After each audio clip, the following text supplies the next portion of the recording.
ወደ አዲሱ ትምህርት ቤት ከገባሁኝ ዛሬ ሁለተኛ ሳምንቴ ቢሆንም ወንዶች ሁሉ ትኩረትና ወሬያቸው ስለኔ ሆኗል። አብዛኞቹ ወንዶች እኔን ለመቅረብ ቢፈልጉም የትምህርት ቤታችን ዳይሬክተር አቶ ሰለሞን አባቴ ስለነበረ የትኛውም ወንድ ደፍሮ ቀርቦ ሊያናግረኝ አልሞከረም ከአንድ ልጅ በስተቀር።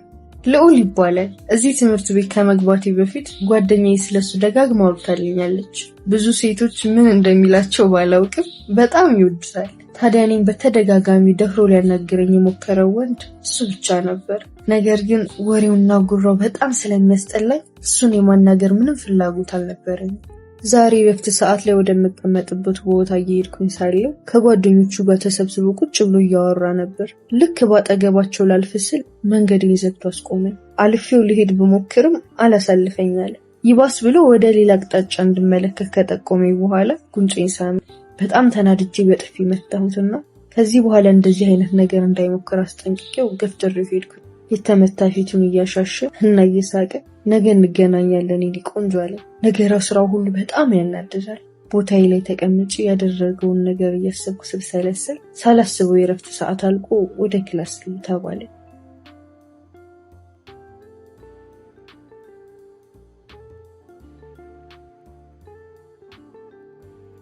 ጊዜ በሄደ ቁጥር ይህን ድርጊቱን ይተዋል ብዬ ባስብም እሱ ግን ጭራሽ እየባሰበት መጣ። ለአባቴ ተናግሬ ላስባረረው እንደምችል በነግረውም ምንም ግድ አልሰጠው። ይሄው በሱ ምክንያት ትምህርቴን ለራሱ በስነ ስርዓት መከታተል አልቻልኩኝ። ምን እንደማደርግ ግራ ግብት ብሎኛል። ዛሬ ክላስ ጨርሰን ወደ ቤት እየወጣን እያለ ድንገት ሳላስበው ከጀርባዬ መጥቶ ቀንሽን አታውቂም እንዴ ቀሚስሽ እኮ ተበላሽቷል ብሎ ሹራቡን አሰረልኝና ወደ ኋላ እንዳልዞር ነግሮኝ ጥሎኝ ሄደ። በጣም ደንግጬ ስለነበር ምንም ነገር ሳልናገር ወደ ቤት ሄድኩ። ቤት ደርሼ ሻወር ከወሰድኩ በኋላ ልጁ ያደረገውን ነገር እያሰብኩ መገረም ጀመርኩ። እንደዚህ ጥሩ ነገር ማሰቡና ማድረጉ አስገረመኝ። በነጋታው ሹራቡን አጥቤ ይዤለት ሄድኩ። ከጓደኞቹ ጋር ቁጭ ብሎ እያወራ ነበርና አስጠራሁት። አመስግኜ ሹራቡን ሰጠሁት። እሱም ፈገግ አለና ምንም አይደለም ብሎ ተቀብሎ ሊሄድ ሲል የሰው ውለታ እንዲኖርብኝ አልፈልግም። ውለታ እንዴት ነው የምመልሰው አልኩት። ፈገግ አለና እዚች ጋር ከሳምሺ በቂ ነው ብሎ ባለፈው በጥፊ የመታሁት ፊቱን አሳየኝ። ባደረገው ነገር ስለተገረምኩ ሳኩኝ። ልዑል እባላለሁ ብሎ እጁን ለትውውቅ ዘረጋልኝ። እኔም ማቤላ እባላለሁ ብዬ ጨበጥኩ። ቆንጆ ስም ነው ያለሽ አለ። አመሰግናለሁ አልኩት። በቃ ለውለታ የምላሽ ወይ መጥነ በኋላ አብረን ነው ወደ ቤት የምንሄደው፣ እምቢ ማለት አይቻልም ብሎኝ ወደ ጓደኞቹ ተመለሰ። እኔም እየሳኩኝ ወደ ክላስ አመራሁ።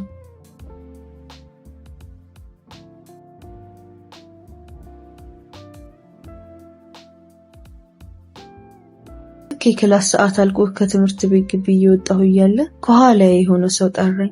ስዞር ልዑል ነበር። ቆንኩኝና ጠበቅኩት። ልክ ሲደርስ እያለከለከ አብረን እንሄዳለን ተባብለን ጥለሽ ልትሄጂ ነበር አይደል? በአሁን እንሄድ ብሎ ወደፊት ተራመደ። ሁሌ እንዳስገረመኝ ነው። አሁን እኮ ከሩቅ ለሚያይኝ ሰው ዛሬ ተዋወቅን ሳይሆን የብዙ ዓመት ጓደኛሞች ነው የምንመስለው። አንዳንድ ነገሮችን እያወራን ሰፈር ድረስ ሸኝቶን ቻው ብዬ ወደ ቤት ልገባ ስል ስልክ እንድንቀያየር ጠየቀኝ። እምቢ ልለው ስላልቻልኩኝ የኔን ሰጠሁት። እየሳቀ ቻው ብሎ ተመለሰ። ልዑል ከላይ ሲታይ ጉረኛ ቢመስልም ጥሩ ልብ ያለው ልጅ እንደሆነ ያስታውቃል። ክፍሌ ቁጭ ብዬ የቤት ስራ እየሰራሁ እያለ ቴሌግራም ላይ ቴክስት ገባልኝ። አንስቼ ሳየው በሰላም ገባሽ ይላል። ልዑል ነበረ። ፈገግ አልኩ። ቤት አድርሰኸኝ አይደል እንደሄድከው አልኩት። ያው ከበር እስከ ቤት እኮ ብዙ ርቀት አለ፣ ምን እንዳጋጠመሽ በምን አውቃለሁ አለኝ። ሂድ ሞዛዛ፣ ለማንኛውም አታስብ፣ በሰላም ገብቻለሁ አልኩት። እኔም የምፈልገው እሱን ነው። ማቡ ደግሞ ስለተዋወቅን ደስ ብሎኛል አለኝ። እኔም ደስ ብሎኛል ሉሊ ብዬ አቆላምጬ ጠራሁት። የዛን ቀን በቴክስት ስናወራ አምሽተን ተኛን። በነጋታው ትምህርት ቤት ሲሄድ አልመጣም ነበር። ምን እንደሆነ ባላውቅም ደብሮኝ ወደ ቤት ተመለስኩ። ቤት እንደገባሁኝ ቶሎ ብዬ ምን ሆነህ ነው የቀረኸው ብዬ ቴክስት አደረግኩለት። ሳይመልስልኝ መሸ።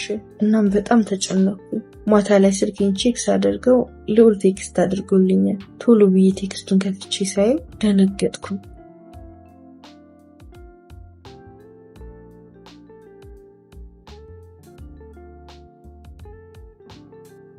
ይቅርታ ማቡ፣ የህክምና ቼክአፕ ስለነበረኝ የቀረሁት ይላል ቴክስቱ። ደንግጬ የምን ህክምና አሟል እንዴ አልኩት። እሱም ሁሌ በየወሩ የሚያደርገው ነገር እንደሆነና ምንም የሚያስጨንቅ ነገር እንደሌለ ነገረኝ። እናም ስለደከመው ቻው ብሎ ይተኛል። ቀስ በቀስ የኔና የልዑል ጓደኝነት እየጠነከረ መጣ። ከጓደኞቹ ጋር አስተዋወቀኝ። ከትምህርት ቤት ስንወጣ ሁሌ ወደ ቤት አንድ ላይ ሄደን እስከ በር ሸኝቶኝ ይመለሳል። ከዛ ማታ ደግሞ በቴክስት እናወራለን። በጊዜ ሂደት ለሱ ያለኝ ስሜት ተቀየረ። እናም አፈቀርኩት። ነገር ግን ማፍቀሬን እንዴት መናገር እንዳለብኝ ግራ ገብቶኝ እያሰብኩ ባለሁበት ሰዓት ከማላውቀው ቁጥር የሆነ ቴክስት ደረሰኝ። ከፍቼ ሳየው እንዲህ ይላል: ልዑል አንቺን የቀረበሽ ወዶሽ ሳይሆን ከጓደኞቹ ጋር አንቺን ፍቅር ለማስያዝ በብር ስለተወራረደ ነው እና እየተጫወተብሽ ስለሆነ ራስሽን ጠብቂ ይላል። ደነገጥኩ። ማን እንደለከው ለማየት ፕሮፋይሉን ሳየው ምንም የለውም። በነገሩ በጣም ተበሳጭ። የተፈጠረውን ነገር ማመን አልፈለኩም፣ ግን ደግሞ እውነት ከሆነ ምን እንደማደርግ ማሰብ ጀመርኩ። ልዑል ደጋግሞ ቴክስት ቢያደርግልኝም ሳልመልስለት ዝም ብዬ ተኛሁ። በነጋታው ትምህርት ቤት መናፈሻ ውስጥ ቁጭ ብዬ እያለሁ ልዑል መጣ እና ለምን ቴክስት እንደማልመልስ ጠየቀኝ። እኔም የቀረበኝ ከጓደኞቹ ጋር ሲዞ እንደሆነና ይሄን ነገር እንደደረስኩበት ስነግረው ደንግጦ አንገቱን አቀረቀረ።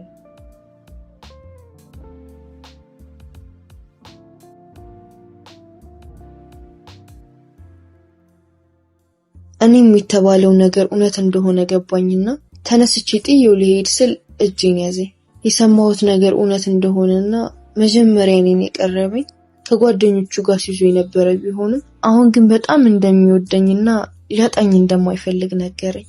ይቅርታ እንዳደርግለትም ጠየቀኝ። በነገሩ በጣም ስለተናደርኩኝ እጁን መንጭቄው እዛው ባለበት ጥዬው ሄድኩኝ። ከዛ ቀን ጀምሮ በተደጋጋሚ ይቅርታ እንዳደርግለት ቢጠይቀኝ በጣም አናዶኝ ስለነበረ በቀላሉ ይቅርታ አላደረኩለትም ነበር።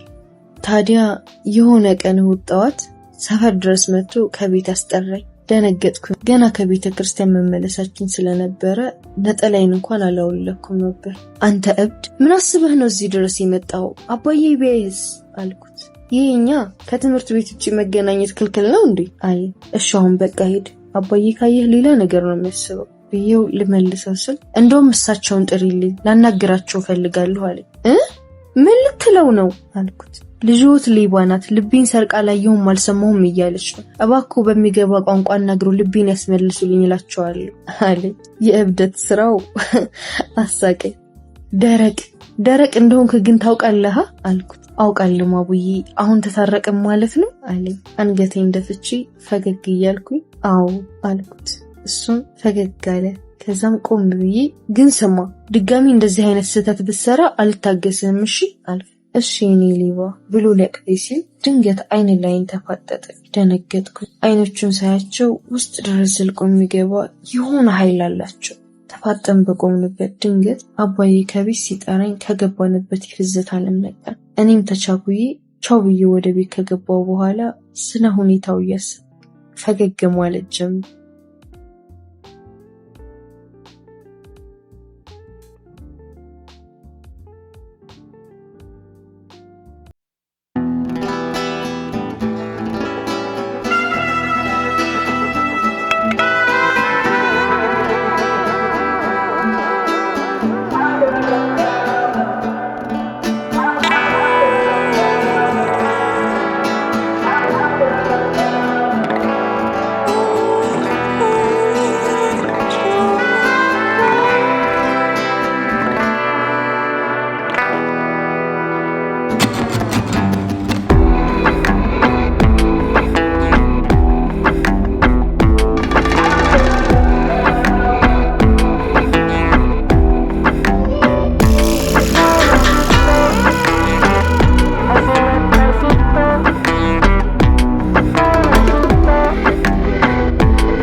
ብሎ ተመለከተኝ። ምንም አይነት ድንጋጤ ፊቱ ላይ ባለማየቴ ተበሳጨው። አጋብዬ ምን እያደረገ እንደሆነ ስጠይቀው ከተቀመጠበት ተነስቶ አይኖቼን እያየ ምን አገባሽ አለ። ደነገጥኩ። ሰውነቴን የሆነ ነገር ሲወራ ተሰማኝ። በንግግሩ ተበሳጭቼ በጥፊ ልመታው ስል እጄን አጥብቆ ያዘኝ። ያ የማውቀው ልዑል አልመስልሻለኝ። ጭራሽ እንደማይፈልገኝና መለያየት እንደሚፈልግ እየጮኸ ነገረኝ። ማመን አልቻልኩ። እንባዬ በጉንጭ እየወረደ ቆይ እሺ ሉሌ ምን ሆነህብኝ ነው ብዬ ጠየቅኩት። ሳይመልስልኝ ባለሁበት ጥሎኝ ሄደ። ማመን አልቻልኩ። እንኳን እያለቀስኩኝ ይቅርና ከፍቶኛ ኩርፌ ካየኝ የማያስችለው ልዑል ዛሬ እያለቀስኩ ጥሎኝ ሄደ። ከዓይኔ እስኪሰወር ከተከተልኩት በኋላ በንዴት ወደ ጓደኛ ዞሬ ምን ለማድረግ እየሞከረች እንደሆነ እየጮህኩ ጠየቅኳት። እሷም እጇን እያፋተገች ሊያወራት እንደጠራት እናም በሰላም እያወሩ እያለ ድንገት ሊስማት እንደነበረ በጓደኝነታችን እየማለች ነገረች። የኔ ልዑል ይህን ማድረጉን ፈጽሞ መቀበል አቃት። እንባዬን ጠራርጌ ብቻዬን መሆን እንደምፈልግ ነግሬያት ባለችበት ጥያት ሄድኩ።